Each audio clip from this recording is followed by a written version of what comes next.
You are responsible for your life. And if you're sitting around waiting on somebody to save you, to fix you, to even help you, you are wasting your time, because only you have the power to take responsibility to move your life forward.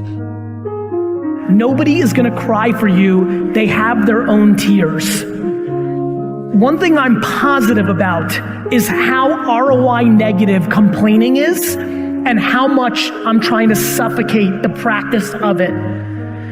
I really have been fascinated by people that have changed their mindset into understanding that everything that is not going well right now is their fault. It has been remarkably important to me in understanding that everything that I'm not happy about is on me. It's a remarkably interesting brain twist. The amount of energy spent on things that you can't control versus being accountable to what you can control has been a huge separator for me in the last 4 or 5 years as I've dug deep. I always tell people the most valuable lesson I got from my mentor, Jim Rohn, was I asked my father, worked 2 jobs. We were always broke. We had no money for food. And we lived in a community we moved to, which was, I thought they were all rich and we were on the other side of the tracks. It was lower middle class, but compared to where we lived before, these people seem rich compared to us. And I just didn't understand it. And Jim said to me, Tony, it's not about the value of your soul. It's about the value of you in the marketplace. And your father's skills are not that valuable. Someone said we have 2 primary choices in life. We can either accept conditions as they exist, or we can take the responsibility to change them. See, a lot of people want to exempt themselves from taking responsibility. All they want to do is talk about the problem. Every time you see them, they'll tell you their story over and over and over and over again. No one's going to do anything for you. Couple rules of being a real leader. You need to take responsibility for your own life. Bringing energy to your team, leading in recruiting, leading in leadership, leading in growth. Nobody owes you anything, but you owe other people everything. That's what a leader does. You take responsibility. You know exactly right now what you're not doing. It would be criminal of you to leave here and say, I don't know what to do. You know exactly what you're afraid of. You know exactly what you've been avoiding, and you got to make a decision to change it. You know exactly what it is. Don't BS anybody. You know what you need to do different. You know the changes you need to make. And if you can do that, you stop kidding yourself, you can win. You can overcome your fear, overcome procrastination, whatever that is. I say to people, you got to participate in your own rescue. You've got to retool yourself. There are no skill sets in community colleges today, for the most part, that are going to prepare you for the economy or a job that's there. So what is that going to do? You're just going to waste more money, more time. We need to retool ourselves. The government's not going to do it for you. And even when you're struggling, even when you're discouraged, and you feel like other people have given up on you, don't ever give up on yourself. Right now, between me and the person I want to be, between you and the person you want to be, there is a gap of skill set, and that's it. But once you know your mission, and once you believe that you can accomplish anything you set your mind to, then you can do the extraordinary. Now for me, getting out of that space of being lost, of not knowing what I wanted to do with my life, it all came down to needing to earn credibility with myself in very small incremental ways. And I knew if I was going to accomplish anything in my life, I was going to have to get control of my mind. Now ironically, there's 2 ways to get control of your mind. Way number 1 is directly going to the mind, which can be very scary, can be very daunting, very ethereal. It's ephemeral, it's hard to grab onto, it's hard to touch. But way number 2 is through the body.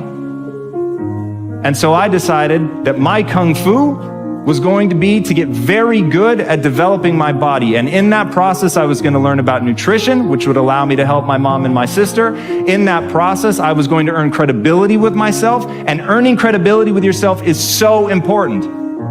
Do it in micro ways. For me, just showing up to the gym every day was a micro victory. I said I was going to do it and I did it. Now you have to understand, I hate working out. So for all of you crazy people that get an endorphin rush from running, I hate you all. Running for me is like being stuffed into a meat grinder. There is absolutely nothing pleasurable about it whatsoever. So whatever neurological thing you guys get that you've been blessed with, I have not been blessed with that. So for me, showing up at the gym sucks. Eating a bowl of ice cream is awesome. And so getting to a better place for me was a totally different journey. Thank you. And what that was just showing up every day and putting in the work. It was reading about human metabolism and understanding how what I eat impacts my body. It was earning a little bit of discipline every day, knowing that, well, I did it yesterday, I can do it again today. It was not eating something that I wanted to eat. And most importantly, and if you're taking notes, write this down, it was about changing my identity. Because at the end of the day, identity and values drive behavior. Identity and values drive behavior. So if you want to make a change, you have to change your vision of who you are. You have to begin telling yourself a different narrative. And the narrative you tell yourself about yourself is everything. And if you tell yourself that you're a scared, undereducated kid from Tacoma whose family has never accomplished anything, let me tell you what you will become. A scared, undereducated kid from Tacoma who never accomplishes anything, because that's what you believe. You tell yourself that story enough, and it will become real. But on the flip side, you could tell yourself a story of you're a learner. You learn faster than most people. You're willing to put in more work than most people. You're willing to read more books than most people. You're willing to spend an inhuman amount of time every day improving your mind simply by getting new ideas into the system. And that you will admit that you're wrong faster than anybody else, that you won't let your ego get in the way. And you tell yourself that story over and over and over. So when somebody comes and tells you how stupid you are, that you're just a dumb kid from Tacoma, you go, you're right, that's amazing. Thank you for pointing out that flaw, because now that I'm aware of it, I can improve it because I'm the learner.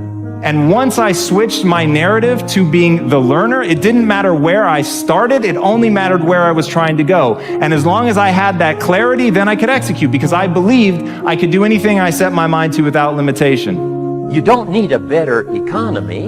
You don't need better seed and soil. In fact, when it comes to seed and soil and rain and sunshine and seasons and the miracle of life, that's all you got. Now, what if you blame this stuff? Then you're blaming all you got. If you blame the economy, and you blame the schools, and you blame the teachers, and you blame the sermons and the preachers, and you blame, the marketplace, and you blame the company and company policy, what else is there? When some people get through with their blame list, there isn't nothing else. That's all there is. And if you blame the only thing you've got to work with, I'm telling you, it's called mistake colossal. In not understanding that that's all you've got to work with. And if this is all you've got to work with, then you don't change the seed, and you don't change the soil, and you don't change the rain, and you don't change the sunshine, you don't change the seasons. Right? Guy says, I'll take 3 springs, 4 summers, 9 falls, no winters. No! You can't fool with this stuff. You got to take it like it comes. Then what do you change to make your life work well? You got to start with your philosophy. Guess what I had to do at age 25 in order to change my own future? I had to change my mind. I had to change my thinking. I had to change my philosophy.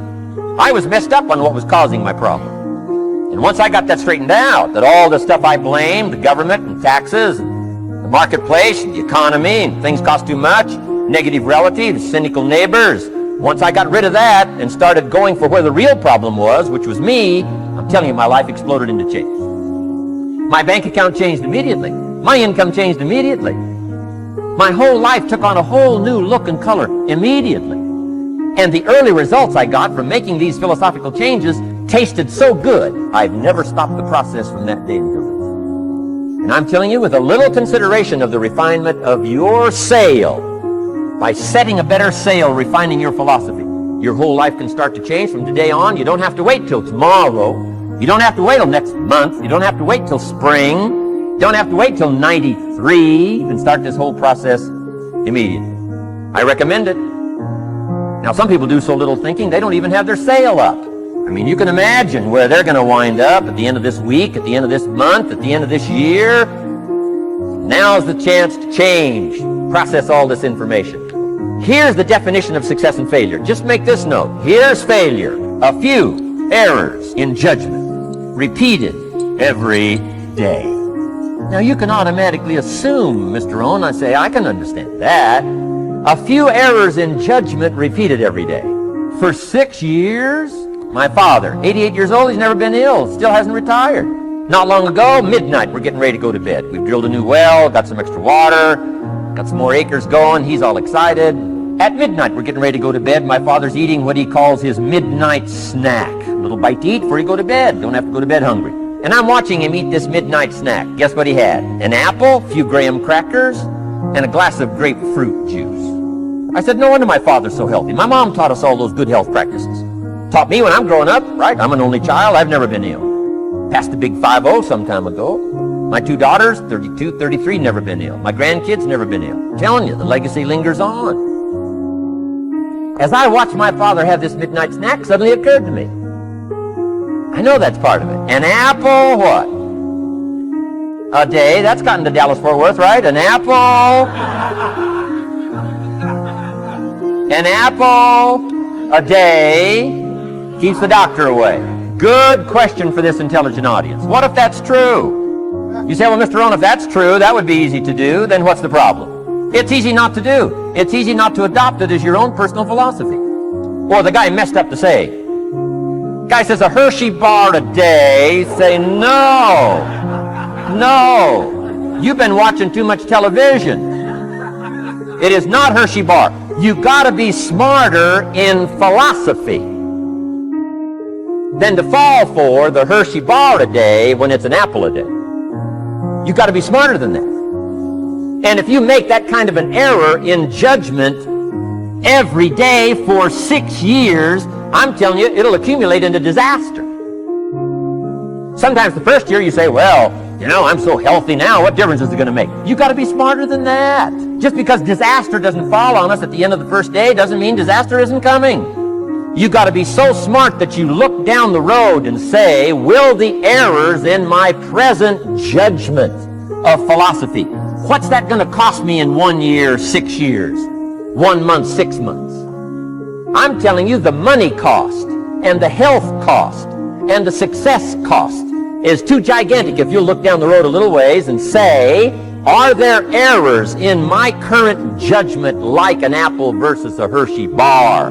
Is that just a good illustration of some of the rest of my errors in judgment? If it is, that's where I found myself at age 25. I started working when I was 19. I met my teacher who helped turn my life around when I was 25. That's 6 years.